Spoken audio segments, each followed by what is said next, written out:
கனிமொழியை பொறுத்தவரை கவிஞர், பத்திரிகையாளர், மரபு கலைகள்ல ஆர்வம் கொண்டவர்னு பன்முக திறமை கொண்டவர். எப்பவுமே புன்னகை மாறாத முகத்தோடு இருப்பார்.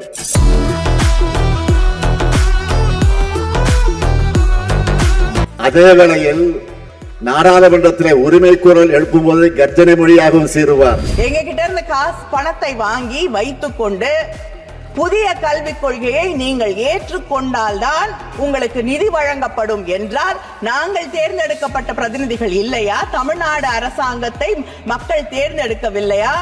எங்கள் முதலமைச்சரை மக்கள் தேர்ந்தெடுக்கவில்லையா? நீங்கள் மட்டும்தான் மக்கள் பிரதிநிதிகளா? உங்களுக்கு என்ன உரிமை இருக்கிறது? உங்களை நான் எந்த விதத்திலையும் ஏத்துக்க தயாராக இல்லை. உங்களுடைய ஐடியாலஜியாக இருக்கட்டும், நீங்க இந்த நாட்டில் விதைக்கக்கூடிய விஷ விதைகளாக இருக்கட்டும், அவை வேறறுக்கப்பட வேண்டும் என்பதிலே எனக்கு இருவேறு கருத்துக்கள் கிடையாது. அது மட்டுமல்ல, எப்பவுமே தேர்தல் அறிக்கை தான் திமுகவுடைய தேர்தல் அறிக்கை தான் எப்பவுமே ஒரு ஹீரோ.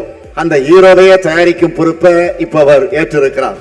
கடந்த நாடாளுமன்ற தேர்தல் அந்த பணியை அவர் செஞ்ச போது முழுமையான வெற்றி பெற்றோம். ஆக நிச்சயம் உறுதியா சொல்றேன், வரும் சட்டமன்ற தேர்தலில் மாபெரும் வெற்றியை பெறப்போகிறோம். அது உறுதி.